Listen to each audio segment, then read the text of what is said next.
All right, so I went back and I've watched Oklahoma and Temple a couple times now, and there's a couple things that have really stuck out to me, specifically with the true freshmen. One that I think has really just impressed everybody, but there's a couple of guys that I don't think are being talked about enough. Two on the offensive line that I think need to see the field more. We're going to dive into it because I think it's important to talk about in a week where a lot of people are pulling the negatives. It's time to pull the positives. So if you're new to the channel and you haven't already, make sure you hit that like, hit the subscribe button. We were trying to get 13,000 subscribers by the start of the season. Maybe we can get there by Saturday when Oklahoma kicks off against Houston. Would love to have you be a part of the channel, so make sure you hit subscribe. But here's the deal. Oklahoma had 67 offensive plays on Friday against Temple.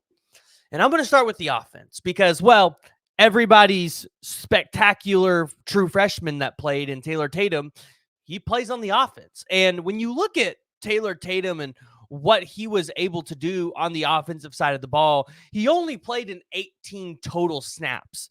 But he had an offensive grade of 69.1 and his run grade was 73.4, which looking at where that stacks up in college football, if he had had a couple if he would have had a little bit more run, he would have been impressive. He would have been impressive. Now, it was mainly towards the end of the game when you saw Taylor Tatum kind of really find his groove, when the offense started to open up a little bit more with him. I think he had, 69 yards in that game, only 5 carries. He had 1 touchdown. Taylor Tatum is going to have to see the field a little bit more this season. He's definitely going to have to pair up with Gavin Sawchuk and Javonte Barnes. He might even have to be running back too. I know a lot of people here in the comments were calling for Taylor Tatum to even take the role of starting running back. Not sure if he's quite ready for that just yet, but I definitely think he should be getting at least 7 to 12 carries a game, sharing that load with Barnes and Sawchuk. Now, it's kind of separating from Taylor Tatum a little bit. This is where I think if you're an Oklahoma fan, we really got to pay attention to some of these guys on the offensive side of the ball. And they're 100% going to have to get more run than what they got last game, because Bill Beatonbow might have found himself some dudes on the offensive line. And the first one is a redshirt freshman in Logan Howland. Now, if you all remember in the spring, he had that one play against Woody Washington where it just didn't look good. He got completely blown up.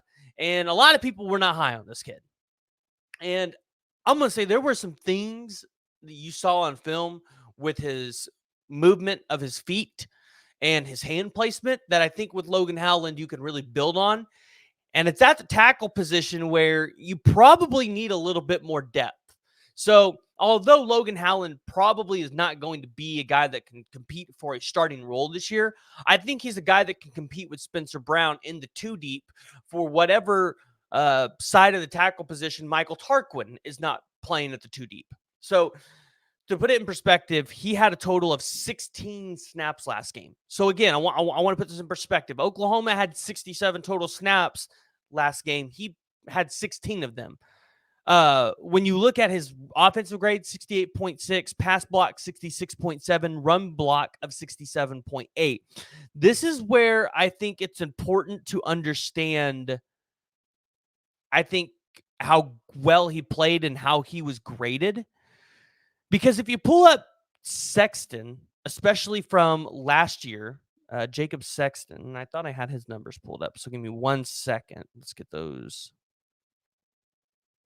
They played him at guard. So PFF's going to have him in the guard. Okay. So Jacob Sexton.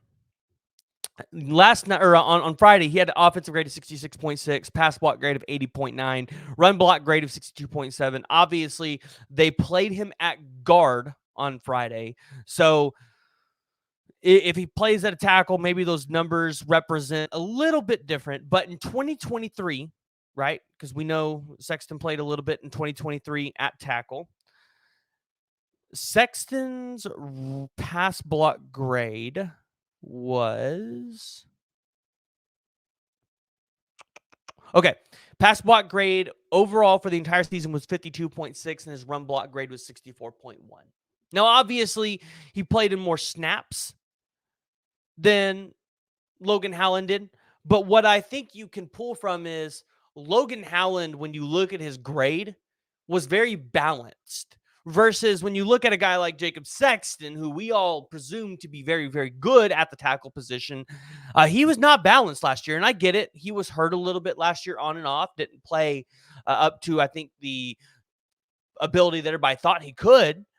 But when you look at the two tackles, I think Logan Howland is on track to play a significant role on this offensive line for Oklahoma. Now, additionally, looking at another guy on the offensive line that I think a lot of OU fans know you guys are excited for, and he's a true freshman, and that's Eddie Louie. He played in 9 snaps on Friday. Now, again, the snap numbers seem low, but Oklahoma did also not have 100 snaps last game. They only had 67 snaps.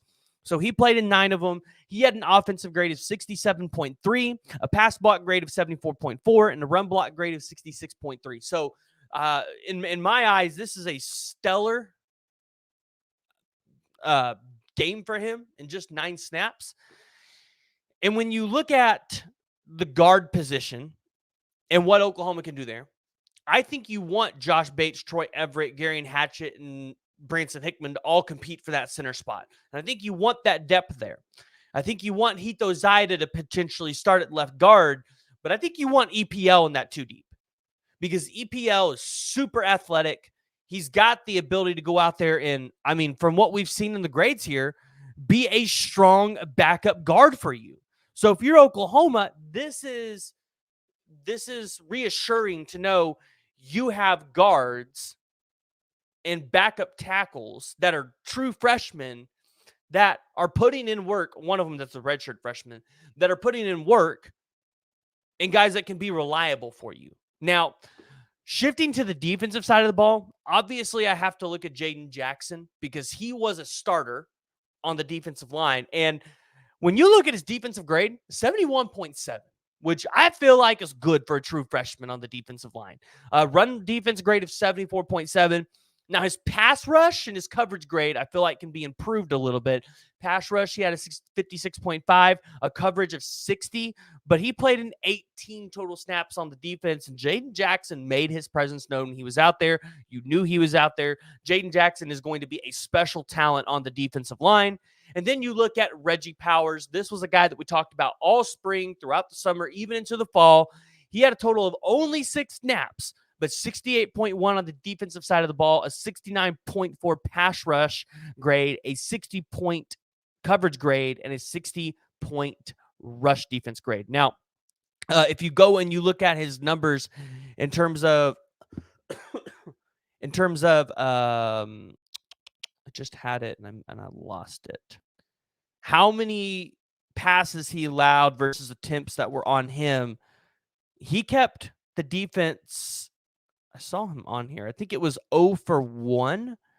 And then if you go and you look at pressures, he also had one of those. So Reggie Powers was flying all over the field. Again, when you look at future of the safety position, Reggie Powers is going to be right there. So I think there's some good things you could take away from the Temple game, especially with how these true freshmen and redshirt freshmen played. Obviously, Taylor Tatum impressed everybody. Jaden Jackson, I'm not sure if he impressed everybody, but he made his name known. I think a lot of Sooner fans know who Jaden Jackson is at this point, but names you need to watch on the offensive line: Logan Howland, EPL. They definitely have an opportunity to play in the 2 deep this year. They showed out. Let's see what they can do over these next 2 games.